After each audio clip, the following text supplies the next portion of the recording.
অনূর্ধ্ব-19 বাংলাদেশ দারুণ ছন্দে আছে। ছেলেদের ক্রিকেটে ইন্টারন্যাশনাল ক্রিকেটে খুব একটা এখন অবধি বাংলাদেশ ছন্দে না থাকলেও আন্ডার-19 বাংলাদেশ এশিয়া কাপে সেমিফাইনালে পৌঁছে গিয়েছে। সেটা নতুন খবর নয়, এবারে খবর হচ্ছে যে তারা 1 নম্বর দল হিসেবে সেমিতে পৌঁছাতে পারবে কিনা, সেই লক্ষ্যে তাদের অপোনেন্ট শ্রীলঙ্কা।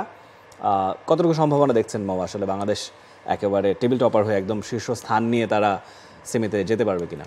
এখন টেবিল টপার হয়ে যাওয়া, রানার্স আপ হয়ে যাওয়া দুটোই নির্ভর করবে আসলে ভালো কি মন্দ হবে সেটা এখনই বলা যায় না। ফার্স্ট হলেই যে ভালো হয়ে যাবে সবসময় তা কিন্তু না, কারণ অপর পাশে প্রতিপক্ষ ভারত পড়বে না পাকিস্তান পড়বে সেটাও একটা আসলে চিন্তা করার বিষয়। ভারত পাকিস্তানের খেলা যেহেতু আজকে চলছে, সো সেখান থেকে আমরা আসলে জানতে পারবো যে সেইখান থেকে এছাড়া সংযুক্ত আরব আমিরাতও কাল পর্যন্ত দেখি যে টেবিল টপার রয়েছে, আগের বারের ফাইনালিস্ট।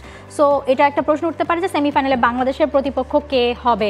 খুব স্বাভাবিকভাবে যদি 1 নম্বর দল হিসেবে যায় শ্রীলঙ্কার সাথে ম্যাচ জিতে, তাহলে হচ্ছে অপর টিমের গ্রুপ এর আসলে 2 নম্বর দলের সাথে তার খেলা পড়বে, আর যদি 2 নম্বর দল হিসেবে যায় 1 নম্বর দলের সাথে খেলা পড়বে।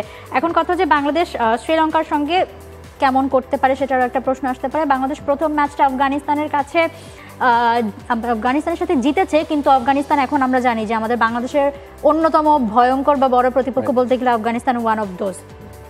সেক্ষেত্রে আসলে মানে একটা স্বস্তির জায়গা ছিল যে বাংলাদেশ প্রথম ম্যাচটা জিতেছে। নেপালের সাথে আমরা আসলে কাইন্ড অফ ধরে নিয়েছিলাম যে জিতবেই খুব সম্ভবত, এবং সেটা হয়েছে। এখন শ্রীলঙ্কা এবং আফগানিস্তান নিয়ে ভয় ছিল। আফগানিস্তান জুজু কাটানো গেছে, এবং শ্রীলঙ্কার সঙ্গে আসলে কতটা সম্ভাবনা দেখা যেতে পারে এটা প্রশ্ন। নিশ্চয়ই। এবং সবশেষ যে ম্যাচটা বাংলাদেশ খেলেছে সেখানেও চমৎকার কিছু পারফরমেন্স আমরা দেখেছি। বোলারদের মধ্য থেকে আল ফাহাদ, ইকবাল হোসেন, ইমন, রিজান হোসেন তিনজনই 2 করে উইকেট নিয়েছিলেন। ক্যাপ্টেন আজুল হাকিম 50 করেছিলেন, তার সঙ্গে ওপেনার জাওয়াদ আকবর, তারও 50 ছিল। ইয়াং গানস অনেক সমৃদ্ধ আমাদের, সবসময় আমরা দেখে থাকি আন্ডার-19 বাংলাদেশের প্লেয়াররা ডমিনেট করে খেলে। এর আগে আন্ডার-19 আমরা বিশ্বকাপও জিতেছি 2020 সালে। এশিয়া কাপেও আমাদের যে একেবারে সবকিছু অধরা তাও নয়, কিন্তু বড় হওয়ার পরে কি হয় সেটা হচ্ছে প্রশ্ন। আমি এটাই বলছিলাম যে গত শোতে আমরা যখন মানে ফ্রি হিট সেগমেন্টে কোশ্চেন নিয়েছিলাম তখন এরকম প্রশ্ন এসেছিল যে আন্ডার-19 থাকলেই ভালো খেলে, জাতীয় দলে আসলেই কেন যেন তাদের আবার চেহারা পরিবর্তন হয়ে যায়। আসলে এটা আমার কাছে মনে হয় কি, যে ধরুন ইন্ডিয়ার মতো দেশে জয়সওয়াল যে বাংলাদেশের সেই বিশ্বকাপ জয়ের ম্যাচের যাদের হারিয়ে বাংলাদেশ বিশ্বকাপ জিতল, যুব বিশ্বকাপ, জয়সওয়াল কিন্তু তাকে কিন্তু ইন্ডিয়া সেই বছরই পিক করে ফেলেনি, তার মধ্যে সম্ভাবনা দেখেছে, কিন্তু তাকে তৈরি করেছে দীর্ঘ সময় ধরে।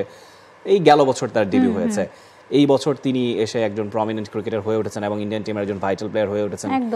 তো আমার কাছে মনে হয় ওই সময়টা একটু দেওয়া উচিত, ওভাবে বেড়ে ওঠার প্রসেসটা আরেকটু বেটার হতে পারে আমার কাছে মনে হয়। এবং সালাউদ্দিনের মতো কোচ যখন বাংলাদেশ টিমে জাতীয় দলে সংযুক্ত হয়েছেন, এবং এরকম আরও অনেক কোচ আছেন যারা আসলে প্লেয়ার ডেভেলপমেন্টটাতে নিয়ে কাজ করেন, সেটা প্রসেসটা প্রপার হলে আমার কাছে মনে হয় যে আমরা বেনিফিটেড হব।